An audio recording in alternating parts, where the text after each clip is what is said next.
지금쯤 기말고사 끝나고 겨울방학을 어떻게 보낼까 고민이 많으실 거예요. 겨울방학은 정말 중요합니다.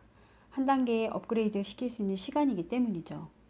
여름방학은 짧기도 하고 사실 그해 수업이 중간에 들어가 있어서 뭘 특별히 하기가 어렵습니다. 겨울방학에는 학업 역량을 확 올릴 수도 있고 뒤처질 수도 있습니다. 제자리라면 사실 뒤처지는 거죠.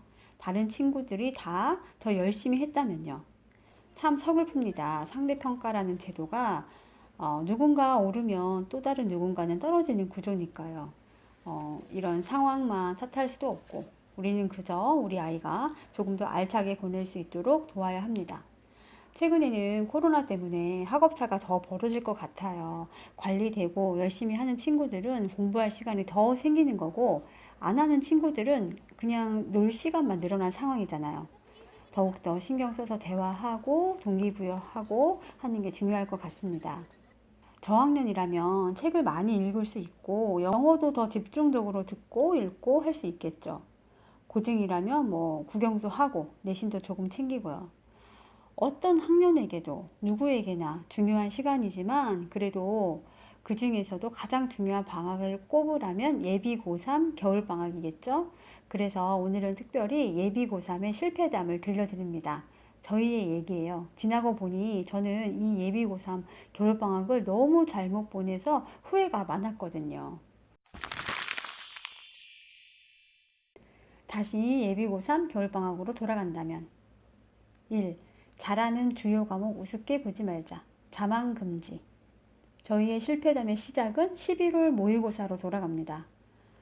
기말고사 전에 11월 모의고사 성적이 나오는데 이때 저희 애가 수학은 99%를 받았죠. 수학을 한 개 틀렸는데 이것도 30번은 맞았고 앞부분 쉬운 것 하나를 실수를 한 거거든요. 이러니까 이제 애는 수학은 어느 정도 되어 있다. 자기가 수학은 좀 한다. 뭐 이런 생각을 한 거죠. 국어는 여전히 2등급을 맞았고 겨울방학 스케줄을 국어만 열심히 짜게 됩니다. 국어를 워낙 힘들어 했는데 이대로 가다가는 고3 돼서 뭐 등급 내려가는 건 일도 아니거든요. 그래서 다른 건 저도 크게 신경을 못 쓰고 이것만 졸라서 학원도 보냈습니다.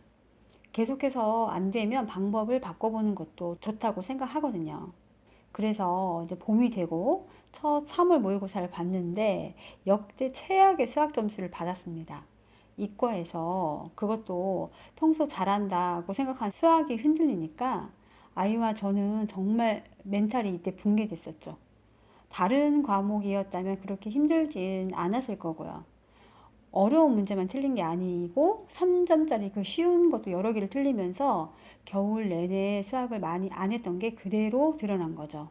이때 저는 너무 괴로워서 이거 어떻게 되는 건가 혼자 학원 찾아가 보고 처음으로 저도 엄청 흔들린 것 같아요.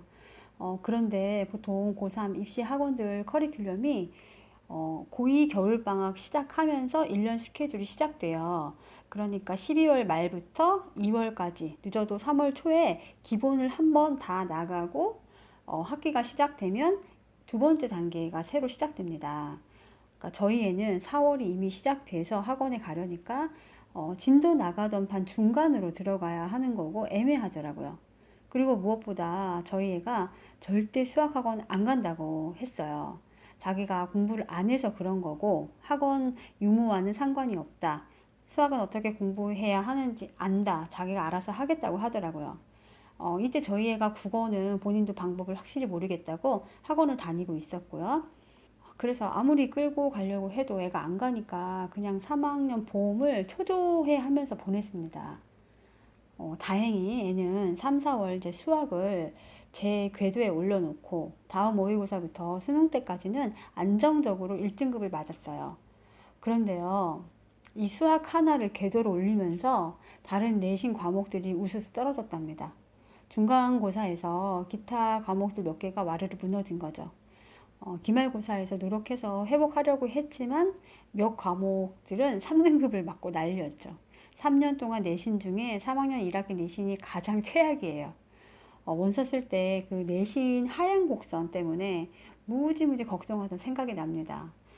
3학년 내신을 워낙 중요하게 보기도 하고 졸업 후에 다시 뭐 다른 진로로 도전할 생각이 있을 때도 평생 따라다니는 게 내신인데 많이 속상했죠.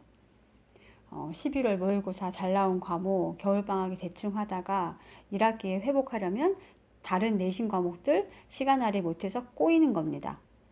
결론은 주요 과목은 모의고사 성적과 상관없이 똑같이 열심히 자만하지 않도록 새겨주세요. 꼭이요. 2. 수시러라면 수능 과목 아니더라도 계열 적합 고려되는 내신 과목은 챙기자. 예비 고3 겨울방학은 3학년 1학기 내신을 준비해야 하는지 그냥 수능 과목 위주로 더 많이 해두어야 하는지 고민이 많으실 거예요.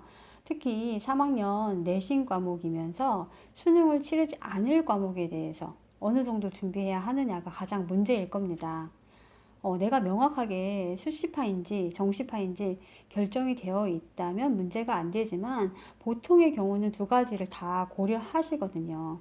아무리 정시러라고 해도 수시를 완전히 버리는 경우가 아니면 다 고민인 거죠.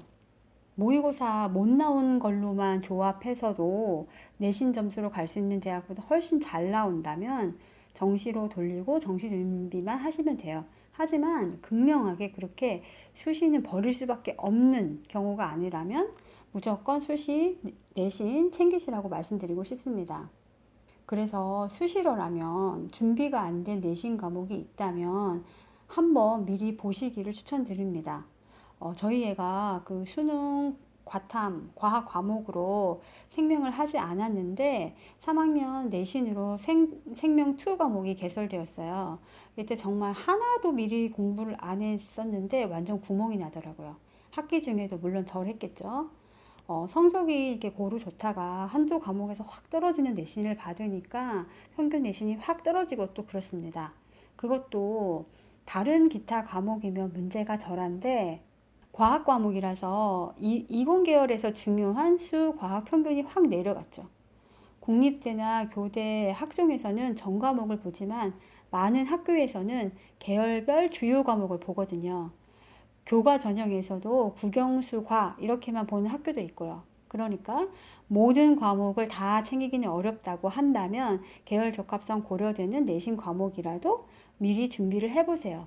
다시 한번 수능 과목 아니더라도 계열 적합성 고려되는 과목 내신은 꼭 챙겨두세요. 마지막으로 저희 애들이 저 직접 보면 막 등짝 때리고 소리 지르는 완전 아줌마인데 이렇게 사랑해 주시는 게 이해가 안 간다네요.